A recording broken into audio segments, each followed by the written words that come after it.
Your first wealth is your health. You need to be healthy in order to create wealth. A sick person, they only want to become healthy. That's their only wish. Experiences, relationships, and like networking with people, your family, your friends, and your faith. And then money helps them, of course, like it amplifies them, but that's the basis. Are you creating value in someone's life? Are you staying healthy? Are you exercising? Are you keeping your mental health well? Are you actively trying to connect with people on like a personal level, not just like transactional?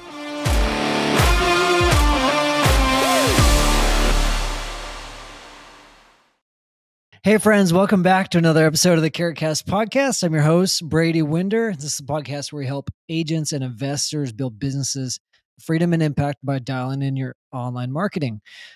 We're doing something a little bit different today. So we have Michelle Bosch, the wife of Jack Bosche, you may know from land investing, and her daughter Sophia. Their daughter Sophia. Welcome to the podcast, y'all. How you doing? Thank you so much. Thank you for having us. Thank you so much for the opportunity. To just come and, just tell our story and the journey that, Sophia has been going through so far since the beginning of the summer. She's a 16-year-old sophomore. And what did you start this summer, Sophia? Maybe you want to tell him. Yeah. I started land investing. I started wholesaling land. Just this summer. So real fresh into it. Yeah. Yep. Nice. Well, let's dig into it. I want to talk to you all about we'll do a little background for the people that don't know you, but kind of what the journey has been like so far, Sophia, what it's been like growing up in and around your parents' business. What parts are interesting? What are some of the parts that are not interesting? And then for you, Michelle, what are y'all doing to be intentional with this relationship with your kid? And why are you passionate about this? But anyways, give us a little bit of context. Feel free to introduce yourselves. What do you do in this business? Absolutely. So let me go ahead and start. So Jack and I are immigrants into the U.S. We came here with 2 suitcases and hearts full of dreams. We came to study, went to university, got corporate jobs. 5 years into it, we hated those jobs, but we couldn't leave them because our green cards depended on those, working visas through those companies. And so, but we knew that, we were deeply unfulfilled. Our paycheck did not match the time and effort that we were putting into those jobs, 60, 80-hour weeks. Traveling for Jack 100%. And so we knew that we needed to do something different. And so we started looking for a side hustle because we couldn't let go of our job. So we needed to do something, after our 8 to 7 or 8 or 9, really, for both Jack and I, because, he was in the software consulting business, but I was more in the financial analysis and just financial services in general, doing, month-end financial reporting and so on, because my background is in finance. And just putting in a lot of hours. And like I said, not really feeling like we were moving ahead. We wanted to get into real estate. And the very first thing that, of course, when you think of real estate is you think about, okay, let me go find a junker that I can renovate and either renovate or that I quick wholesale. And we were able to find actually a horrible, ugly house here in a historic, neighborhood here in Phoenix. And we put it under contract. We overestimated, what it was worth, underestimated repairs. We couldn't wholesale it. And we just realized we were, way over our heads with that. And then we heard about something very interesting here in the US, which is tax lien and tax deed investing, and that you could lose your property to, delinquency of property taxes, which is something that in our respective countries is just not the case. So we started looking into that. I actually attended an auction, and what I noticed that in those auctions, a lot of the properties that were coming up for sale were not houses, which is what I was looking for, but were actually pieces of land. And so then the light bulb moment was, wow, these people have gone through 5 years of non-delinquent or non-payment of taxes in order to get to the auction. What if we were to reach out to them, in year 1, year 2, or year 3 and try to buy their properties and try to sell it, And so that's kind of how it all got started. We put a property under contract. I remember it's still like it's yesterday, our very first deal for like about $400 up here in Northern Arizona. It was 5 acres. And we sold it to the neighbors when we were actually putting a for sale by owner sign. We went up there, we're putting our for sale by owner sign. And this amazing, cute couple, I still remember them, the Coronas, come out and say, hey guys, are you the new owners of the property? We've been trying to reach, the owner, but we haven't been successful. Our letters keep coming back. And we have been interested in buying this property. And if you guys are putting it for sale, we would love to buy it. And I remember Jack saying, well, how much would you be willing to give? And they said, well, how does $4,000 look like, sound to you? And because we had it for a little bit over $400 under contract, we're like, sure, that sounds fantastic. But the property was really valued more in the $7,000 to $8,000 range. So it was a small piece of land, small value. But for us, it was a transformational experience in that we turned $400 into $3,600 in profit. And that first deal sculpted our spirit, and it's like, oh my God, I just made almost what I was making in my salary for the month on deal. Yeah. And we just kept at it. And basically one deal turned into 30 deals, then the next year into 60 deals, then the next year into 150 deals. And then the next year we were doing, 800 deals a year. So that's basically, the story. Eventually we decided, okay, let's start putting some of those cash profits into single family homes and then into large multifamily. Now we also syndicate large multifamily, apartment projects. But I would have to say that our investing career or journey has followed our own personal evolution. Yeah. As investors and as people. And that new level of becoming, let's say, that we have accomplished at each and every single level of that evolution. Yeah. So that's kind of like the backstory. At some point, Sophia's born. So I don't want to get too tripped up on timelines and numbers because it's really not important. But yeah. 30s or $400 for a piece of land. Is this in the Phoenix market?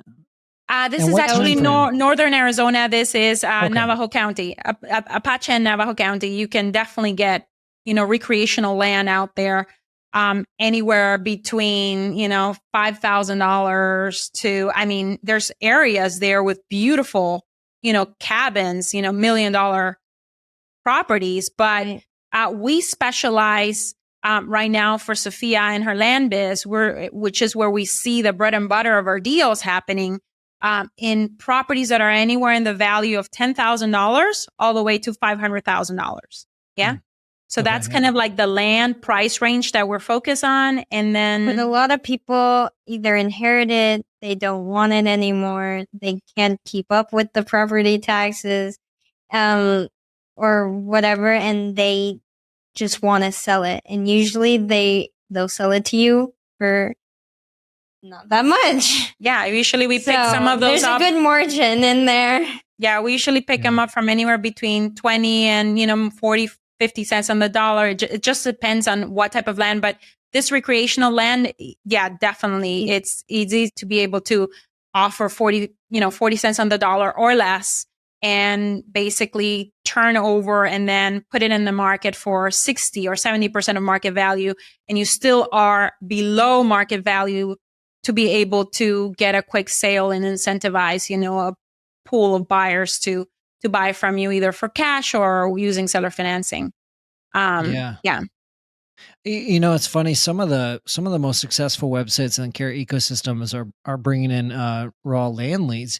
And Yeah. if I tell people this, I say it all the time, and I'm like, I don't know why people throw away land leads.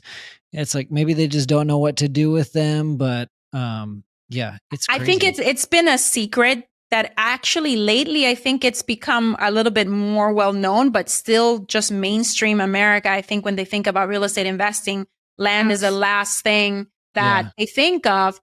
But I mean, they know that they need to buy a piece of land to put something on it, but yeah, they land But is not the nobody's immediate thinking thing that just you land. that you wake up to. And I mean, for us, it's been amazing because that means that there's been, not a whole lot of competition all these years. We've been doing this now for over 20 years, and it's just quietly making millions, and being of service to others, which is one of the number one things that I want to pass on to Sophia, that each and every transaction, she knows she has created relationships with these 5 sellers. She knows Laureen, the owner of the Mojave County property. She knows, the names of the other 4 sellers, and she knows their story and why they want to sell and why they need to sell. And she's creating value and being of service to them. And, in the moment that she turns around on the disposition side to sell, that she's also going to learn and really connect on a human level with a family that is probably looking to buy, 2 acres, and what do they want to use it for, and so on and so forth. And I want her to not just think of this as a transaction, basically, but a relational, a transaction for both parties, and just getting her out of, I think what I have noticed in traditional education and schooling is that it's very competitive and it's very zero-sum game. Like if I win, you lose. Yeah. And so for us, it's very important for her to learn that she's creating triple wins. She's winning, but the seller is winning and the buyer is winning too. Yeah. So it's interesting. Sorry, I didn't mean to cut you off. Yeah. Before we hit record on the podcast, we were talking about Sophia. You grew up around your parents' business, and so that it works for a lot of people. That's half the battle of like just trying to convince someone, no, this is real. It's not a scam. You can make money. And then beyond that, this even took me some time, even just being in the real estate space, like understanding that there truly are a lot of win-wins and a lot of win-win-win situations. Anyways, so you have that advantage, but what I want to ask is like, what's interesting to you in the business? What piques your interest into wanting to try out wholesaling, and then be real with me. Like, what are the parts you're like, really don't care to learn that? I've seen mom and dad do that. Maybe not.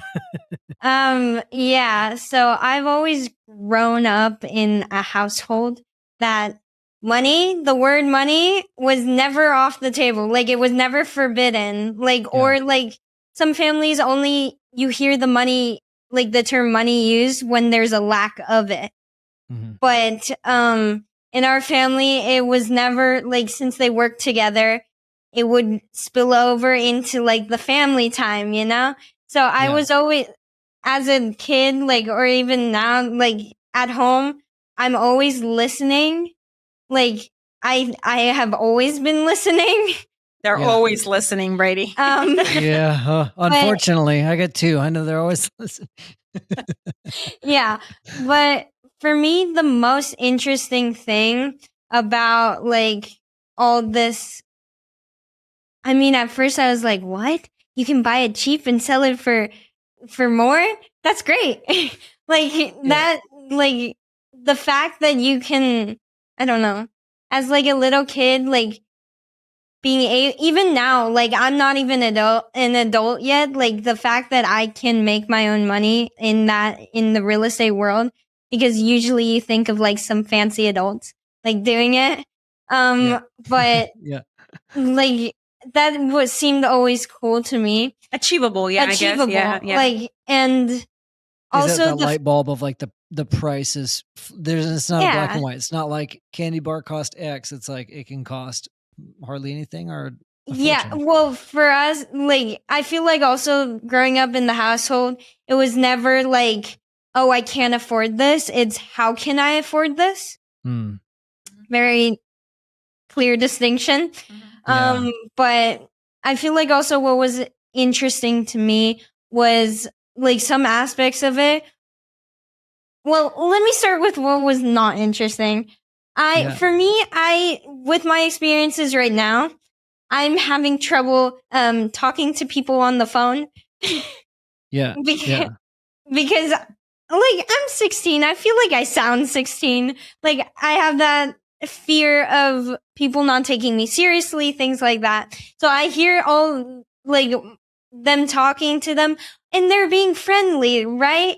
But so that's interesting how they can like negotiate in that sense.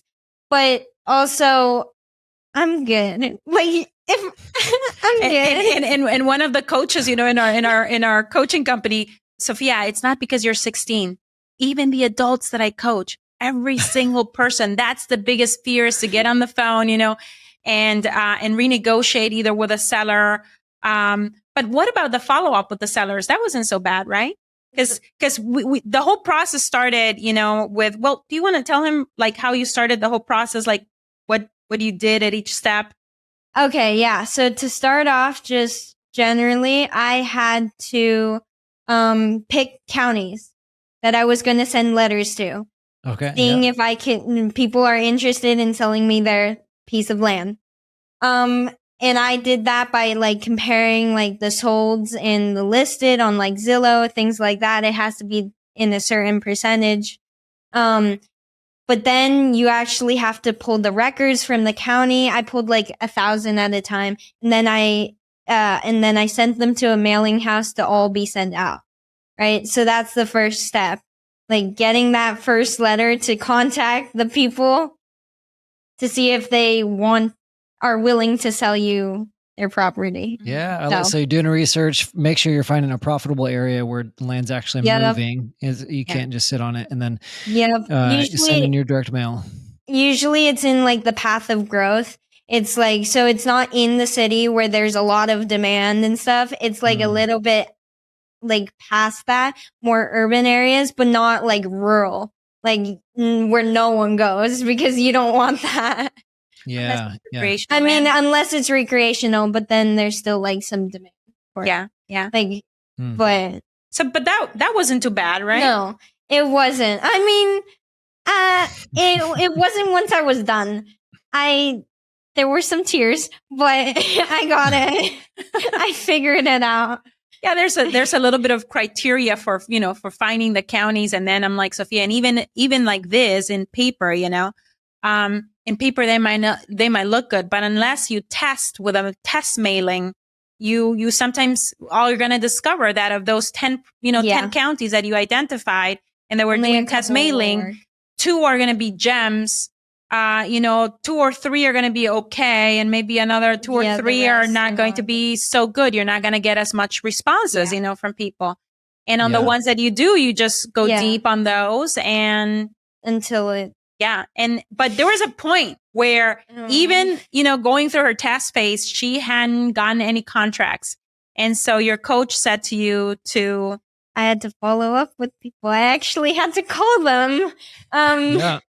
Which I will say, I will pick your side on cold calling. I hate cold calling, not just because I work for a company doing evergreen marketing SEO, because SEO but it's better. not cold calling, Brady, because you've sent them a letter already, and if they call you back, I just say I hate it. They called you back saying, "Hey, I want to sell."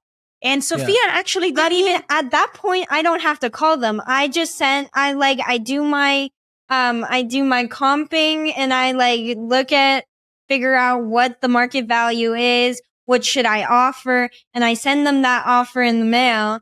And once I haven't heard anything from that, or if they contacted me and they don't like my offer, like they want more, then I have to get on the phone with them. That makes sense. So the property, the scenario, the situation, none of that's cold, but you haven't talked to them. If they haven't seen you might be coming out of nowhere. Okay. Yeah.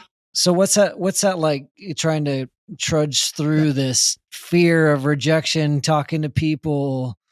Yeah, so I have a coach, so they run a coaching company and teaching people also how to do this. And one of my coach, I swear to God, like if I look in my phone history, there's probably like 30 calls on the same day. It's just like he's like, call me, we're gonna practice, and it's just like Role playing, rehearsing. basically role playing. It's my God. And she would like, dial him. He'll pick up the phone, and the very first sentence, Sophia, you were hesitating. Call me again. Put the phone down. Call me again.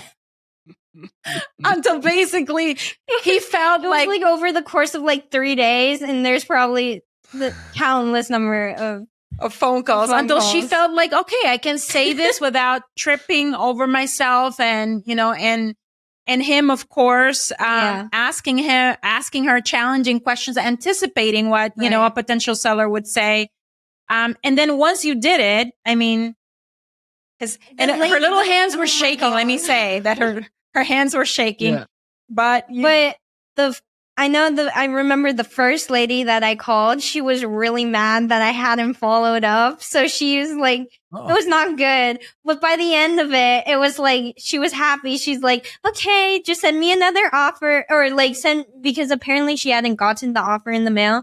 There was a miscommunication or whatever. And so by the end of it, she was happy, and I felt better about myself. Yeah, and you felt more confident, and that's the biggest thing, Brady, is like, unless you go through this and kind of like roll up your sleeves, like you commit to something, right? And then once you commit to something, which she committed, she said, I want to start this land biz. The next thing is mustering the courage to actually follow through, and build that capability.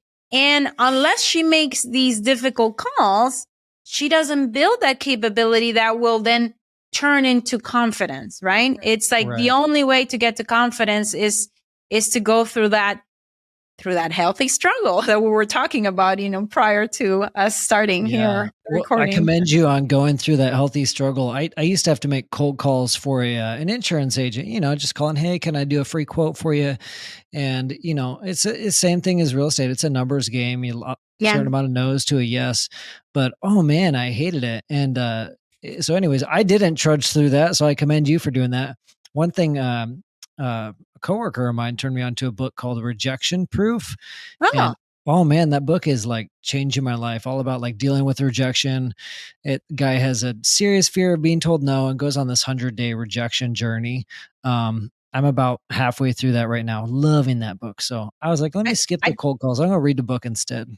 I just wrote the name of the book because we're always looking to expand. Absolutely. Yeah. It's really good. Fun read, true story. Really good stuff. But so anyway, so you start following up with people, you're getting some confidence because you're talking to people, and then two, you're knowing the business, which you got to have that. You got to actually understand what you're talking about besides just the pure confidence. What's that? Tell me about the first contract you locked in. What was that like? Okay. So after I followed up, and like I sent my offers out, there was a good period of time where nothing came in. I'm like, oh my God. Like I spent that much work for nothing to come out of it. Like I was feeling a bit defeated. But then I got a call like from the lady that I'm trying to sell her property right now. And she's like, yeah, this offer is good. I'm sending it to you. Like, yeah, I'll send it. Like, I'll sign it and I'll send you the contract. And Sophia was like, oh my God. Yes. That's how it works. It's that easy. Yeah. And then once I got that in the mail, there was another envelope sitting right next to it on the counter. I open it. It was another signed contract. Mm-hmm. I look in my email that same day. There was a scanned signed contract. So the day, like after nothing came in like the matter of 2 days, I got 5 signed contracts. Which for us, as adults, we like, she hasn't read the book, but have you heard the book 3 Feet from Gold? No, no, from I've heard some Brendan of the concepts from Burchard. it, but It's no. 3 feet from gold where basically, when you're about to experience a level of success, which was the main moral of the story in that situation for us with Sophia, was like, when you're about to give up, where you think that, oh my God, this doesn't work. And it's the darkest, all of a sudden it's God testing you. Do you really want this? Yeah. And then all of a sudden, the first contract comes in and the floodgates are open. She's having a little bit of a dark night of the soul moment right now in marketing. Now that was on the acquisition side. Now in marketing, she's like, oh my gosh, I've sent, neighbor letters here. I've tried to market on these, on these different sites and on these different groups for this other properties. And still nothing is happening. Like, what's going on? So she's having another of those moments, that the moment that the very first sale happens, she'll look back again, jumping up and down, happy, but also learning from all the mistakes, seeing what went well, like how to figure that out for the next ones. Yeah. And like instilling that confidence. So you're kind of in that rinse and repeat stage of like, okay, let's celebrate. This was awesome, but okay, got to get the next. I need to get it going. Yeah. Now, what happened right now as school started in the fall, like in August, Right. So last year it was a bit boring for me. So just school she was underwhelmed. It was like not challenging enough, which for me, I need a good challenge in order for me to stay motivated. Yeah. Like, I feel you. Yeah. If I don't have that, my grades will slip. Everything goes like, it's not good. So, that's what I was experiencing last year. So this year I added a bunch of classes. I added like I'm volunteering my time for a campaign for, like a nonprofit that I'm working with. And like, I have so many things going on. So this has I had to like put it aside for a second, and I was completely overwhelmed. Like, it was bad. So I have 5 deals under contract. 1 I'm keeping for myself. Like, I'm actually learning how to sell it just for my own benefit, like for my own gain, for my like intellectual gain. And then, but the other 4 I'm JVing with 2 other coaches that I met at the in-person event, and they are selling them and marketing them for me. Yeah. Nice. And they're splitting, basically. You guys are splitting. How much are you getting? I believe it's 50-50. Yeah. Perfect. And so I rather have a piece of something than all of nothing. So. Oh yeah. Instead of just throwing the leads away and giving up on it. Yeah. Great. Yeah. Good on you to JV it. So she's still marketing, that one property. But she has the other 4 that are out of state as well. And so she's like, okay, let me go ahead and JV with the other 2 land flippers. And for me, it was a way of helping her also, when she came to me and she said, Mom, I'm overwhelmed. I have so much going on. I'm like, Sophia, this, making money should be enjoyable, should be fun. And there is some healthy struggle that is going to go through it. But there's a way for you to still get this done, because again, there's never like, we can't do this. It's how can we get it done? Yeah. Right. There's a way to leverage the genius of another person, and if this person is really good at selling properties in that particular market where yours are in right now, this is an opportunity to leverage their expertise, their genius, but of course it's going to come at a price. And you get to also be compensated, the other 50%, because they're going to become for bringing the deal to the table and bringing it this far and opening escrow and making sure that title is open and everything is ready. We're just, looking for, the other transaction, because we usually sell them, Brady, doing double closes. Sophia's putting none of her money down. What happens is she has a deal under contract, and she is now looking for a buyer to bring the proceeds that would basically pay the seller and basically the difference would go to her. Yeah. So she's looking to sell this property right now. We have actually a lead from a neighbor letter, a gentleman that is looking to buy it for anywhere between $12,000 and $15,000. So this gentleman then, depending on where we land, got it under contract for $4,000. So she has it under contract for $4,000. So that's a margin. Yeah, $7,000 to $10,000. For my first deal, that's pretty good, I think. So that's where we're trying to get to it. Yeah. That's super cool. Oh my goodness. What do you, Sophia, what do your friends think of you doing this business? Most of them think it's really cool. They're like, even one of my friends, they're like, how can I do this? And and their parents like started chatting with my parents, and they he likes buying expensive shoes. Yeah. So he needs money for that, and his allowance does not cover that. So so doesn't matter even what the money is for. The fact that he wants to learn how to do it is, he wants to learn, right? Yeah. But most of them are supportive. I've gotten some like they don't understand. They don't understand. Like they don't understand. Why are you doing this now? Like I'll worry about that later. Or like you're an overachiever, or you're doing too much. Like, I mean, maybe I am, but I'm setting myself up for success. So yeah, I think it's great. Some people fear what they don't understand, or they just they don't know what to do with the things that they don't understand. Right. And then they're not in your shoes anyways. The naysayers. Well, most of them are agree.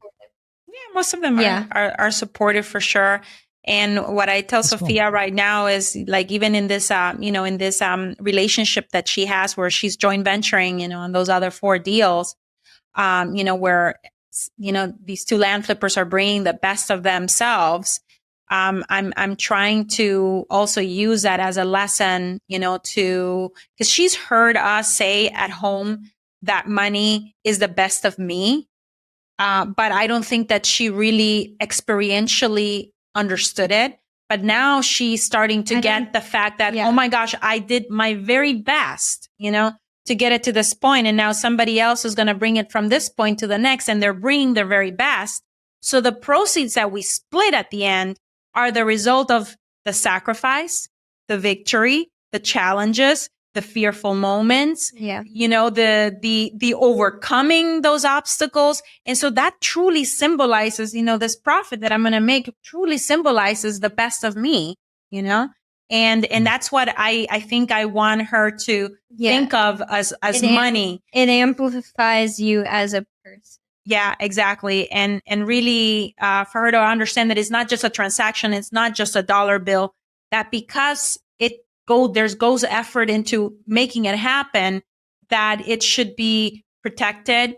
It should be respected, that it should be used wisely, that it should be invested wisely, in the future, the proceeds of the profits from her pieces of land. So there's a lot that is going. So you would say, okay, we're teaching someone how to go through A through Z on how to flip a land deal, but there's other little lessons that we're trying to basically instill in her, that again, go back to what I said earlier, that we're much more interested in that heritage and in the values and the skills and capabilities. Generational wealth. Yeah, that is more generational wealth to me than the actual dollar or bank account, or real estate that I can pass on to her as assets, that what created those assets, the things, the values that went into creating those. And so we're using this exercise, of the land biz to bring hopefully that, home, because I feel right now we are living in a time, Brady, where there is so much, easy, you can make easy money here, you can make easy money there. And everyone wants to become an influencer, and nobody wants, there's almost like, a negative stigma towards, hard work. I'm not saying that smart work is not important, because right now she's smartly, JVing with 4 of her deals. But there is something to be said for us being, I feel, in a moment in time in the world where a lot of these values are not there, are being overlooked, and with social media making everything easier, simpler, there's this preconception that that there's no effort sometimes needed in order to produce an amazing outcome, Creates which creates lazy people. and Absolutely.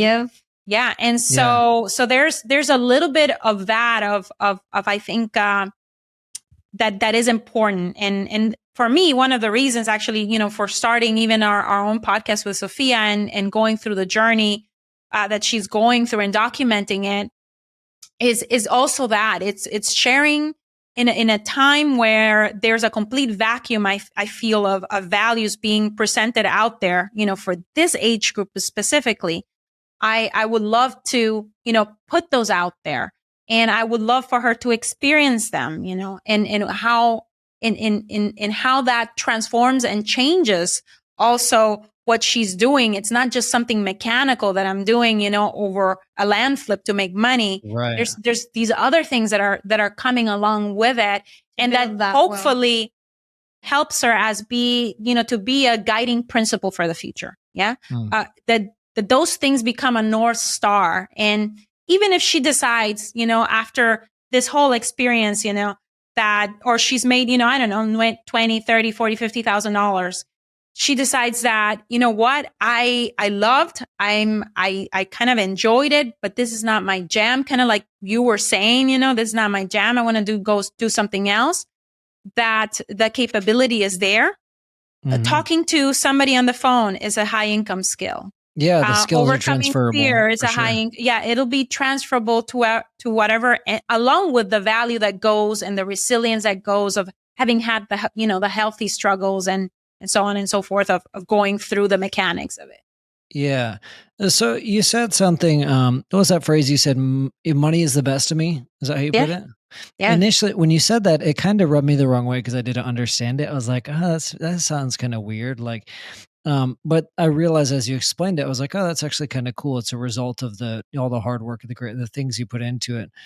How do you, Sophia, or both y'all really, how do you separate your worth from the money that you're making, especially at a young age, making that much money? How do you, keep your head in check and separate the two? The whole basis of becoming wealthy for us is wealth. Yes, it's the money, but it's also, your first wealth is your health. Like, you need to be healthy in order to create wealth. A sick person, they only want to become healthy. That's their only wish. Experiences, relationships, and like networking with people, your family, your friends, and your faith. And that is all the main guiding principles for us. I feel like that, and then money helps them, of course, it amplifies them, but that's the basis. That's how we keep, are you creating value in someone's life? Are you staying healthy? Are you exercising? Are you keeping your mental health well? Are you actively trying to connect with people on a personal level, not just transactional? I love that. I think it sounds like what you're saying is you're using it as a tool to, like you said earlier, amplify who you are, amplify those around you. And because you're not letting the money just go to acquire, get more, it kind of helps you keep your head on straight. Because you're pouring into, healthy things and people around you instead of the Lambo. No. But for us, I feel like what I have been taught, one of the most important things is to, once you've acquired that money, to turn around and to help people come with you, or to like do some philanthropy, like donate, like be of service to others. Yeah, sometimes when you have money, you will have the possibility of having freedom of time, Yeah. And when So what when you you do have with freedom that of time, time? what do you do with that time, And so a little bit of that, already started. She mentioned that she decided to be part of this youth leadership program from the Lymphoma and Leukemia Society, and just help kids with, cancer, blood cancers. And, she's together with two of her friends. They came together. They're, form a team. They're looking to raise $150,000 and, for cancer research. And so part of, also, being wealthy is the fact that you will have freedom of money, time, relationships, and purpose. And when you have those four freedoms, then if you have freedom of time, you can go and volunteer on things that are, Important to that are you. important to you. For example, and on her paternal side, on Jack's side, quite a bit of, family members have, passed away to cancer. So this is something that is meaningful to us and to our family. And so, it gives her the opportunity to basically, to do that and amplify others and help others. Yeah. So I always tell her, if sometimes you won't have freedom of time or money or relationships, you'll have to work with whoever's your peer. You're going to have to, sometimes if you decide to go the corporate, job route, you might have no freedom of time because from 9 to 5, your time is going to belong to someone else. Your paycheck might not, match the time and effort that you're putting or the value that you're creating. Even as an employee, that will never happen because, and unless you have some horrible bosses, that don't acknowledge and see the value that you bring and create, Yeah. That's, and you might be working on somebody else's mission, and somebody else's calling. But if you have the opportunity to create for yourself, the opportunities to have these four freedoms, then if you have freedom of time, then you can go and spend it, something that is meaningful to you and that speaks to your heart, like this, like this nonprofit. Yeah. So just trying to do our best, Brady. And who knows, maybe at some point, I got this. she'll be like, Mom, you know what? Yes, I did get this. For me, a dream come true would be that, she is, I don't know, maybe an amazing woman in her 30s that didn't just live her life setting goals, but that is living satisfied and fulfilled, for the things that she has accomplished and the people that she has touched. And that feels very, very comfortable with the conversations around money, because a lot of the myths regarding money, at this age, we already try to debunk them for her, in terms of it, like it's hard or it's difficult or it involves a lot of math, analyzing a deal, comping a property. No, Sophia, this is like fifth grade math. You can do this, it's like debunking some of these myths that come with, with money management, so that perhaps at some point, she's married and she has a partner that she can be an equal partner from the point of view of money management, money decisions, and they both can know the rules of the game and play the rules of and play the game together versus having one person play the game for you, Yeah. And both can bring perspective to any financial decisions, so that her family thrives. Like our family has thrived, at least, in our case with Jack, we happen to work together, and it's been, a partnership now of over 25 years as well, that we've known each other and that we've been a couple. And I would love, at some point for that to be, for Sophia, a source of pride that she can, contribute. And a family, requires two people, two heads, and that both of those heads are not dependent on the other and or unhealthy dependencies, I want to say, on each other, but that they can both like bring something substantial to the table, and she doesn't ever have a situation where she's seeking permission versus perspective when it comes to making a big financial decision. Yeah. Well, what a great goal. What an admirable goal to have. It's a good reminder for me too of just wanting your kids to be fulfilled. I think it's really easy for us to get caught up on like ourselves and for our kids of like, are we capable? Are we capable? Can we provide? Are we doing the right things? But capable so that what? So that we can serve other people, so that we can be fulfilled. I think that's awesome. We're about out of time here, but one thing I wanted to ask y'all is, it's surprising how Sophia, your parents are running the business, but they're not your coach in this instance. Like, they're still pairing you with coaches, and so I thought it would be a lot more hand holding or like one-to-one mentorship, and so that kind of took me off guard. But it seems like it's working well, and there's really healthy boundaries and separation there.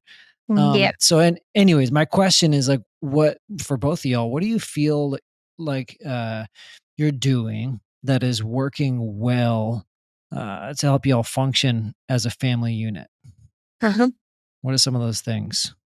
I mean, for me personally, like they're always busy, or they have a business to run and everything, but they always make time for me. Like, they always made time for me. Like, they were always at school functions, always like at the dinner table, always like they're always there.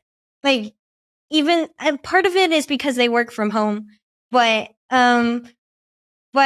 still, like that works well. Yeah, it definitely works well. I would have to say that for us, some of the things that have helped us was from the very beginning is having clarity, Brady, as to what it means to be a Bosch, part of the Bosch family. We have like our little set of requirements, almost like little credo or like values. Okay, to be a Bosch means that we pull our own way. Wait, yeah. To be a Bosch, what else? Always challenge, like never back down from a challenge. What else? Yeah. Never like this cannot be done, but how can it be done? Yeah. I love that one too. If I'm smirking, it's not because something's funny. It's because in my head I'm hearing like a Bosch instead of like a boss, and that's why I'm like, oh my gosh. Yeah. Like a Bosch. As soon as you said that, do it like a Bosch. A Bosch. Yeah. Also, we take bold action. We're transformational. Yeah. We are kind and respectful of others. Yeah. Yeah. And we try our very best to be of service. Yeah. So that's one thing, establishing what our family values were from the very beginning and having some clarity on what those are basically. That has been very helpful for us. But to function also as a family, because now we have this language of values that we share, right? To function as a family, also, it has been very good for us to have certain non-negotiables, like dinner time. That's a non-negotiable time. Everyone has phone stack. Nobody's on their phones. We're at dinner. We're conversing. We're talking about our day, and joking sometimes with each other. There's a lot of humor in the Bosches as well. Believe it or not, even though Jack's German, he's incredibly playful, behind the scenes and at home. And so, some negotiable, family time during the week. And then we try to be very, intentional also about, scheduling playtime together. Yeah. Playtime during the weekend, or playtime, during breaks. Going out to dinner or doing something fun, going up to Sedona, going hiking. We have, an Airbnb up there that if it's not booked with gas, we can actually get to use. Yeah. And basically, basically plan some amazing playtime together, because what are we working so hard for? It's for this. It's for this for this time together, right? Yeah. And our family truly values traveling and experiencing other cultures because I'm first generation American technically. So so coming from two parents that are immigrants from different parts of the world, we always go visit family, go travel around each area, visit other cultures. Things like that. Yeah. So during the summer, that's our time together. And I mean, we sometimes, travel 4 to 6 weeks, that's during the summers. And That's awesome. In the same hotel room. She's almost getting too big for that, for them to roll in a little bed for her. So we might have to start getting her own room. Oh, that's awesome. That's awesome. Well, shoot, I could talk with you all day. It's been a really fun convo, and I'm sitting here taking notes on like things I can pass on to my kids. So I appreciate it. Yeah, it's been a really cool convo, and I'm really excited, Sophia, to see where this goes in the future. If you end up, really loving it, going all in, build an investing business, or if you do something different. I'm excited to, keep tabs and to hear how it goes. So thank y'all. Excited too. Yeah. Who knows? Maybe she becomes a marketer. She's taking a marketing class right now, and it's one of the classes that I added. She added because she's like, I hear you guys talking about promotions and this and that, and and the graphics and this and because even if you have a product, no one will know about it unless you market it. Yeah, so absolutely. You got to watch out. You can't trust those marketers, though. For real. No, but what I'm saying is, right, Brady is in marketing. So if you ever have, someone that you want to run an idea by, it seems like he's an amazing marketer too. And only if you have 5 hours, be prepared to spend 5 hours talking about it because there's no short brainstorm sessions here. Oh, I love marketing. I could talk marketing ideas all day. Well, cool. I appreciate it. Where can people find y'all? Where can people find you at? Yeah, so Sophia and I are basically documenting our journey in our new podcast. It is called Becoming Wealthy, and people can download it at becomingwealthy.com.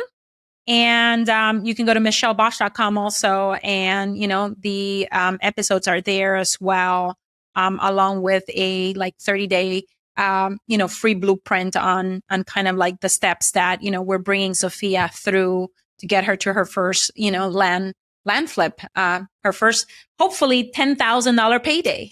Yeah. That is awesome. So that's, and of course I'm in social media. Michelle Bosch Official, Michelle Bosch, and in Facebook. Sophia has her own Instagram, but she likes to keep it private. So since she's underage, so if you want to get a hold of us or hear what Sophia's up to, I would say the podcast is probably the best. That's awesome. I love that y'all are documenting that journey. It sounds like it's a lot of fun. Y'all are having fun with it, which is the most important thing. Got to have fun. But that's cool. Yeah. We'll put links. Everybody listening, watching, check out the show notes. There's a link to the podcast and a way to connect with Michelle and Sophia. So thank y'all for coming on. And I appreciate you spending your time with us. Thank you so much, Brady. It was our pleasure. This was so much fun. Absolutely. All right, everybody. We'll see you next week.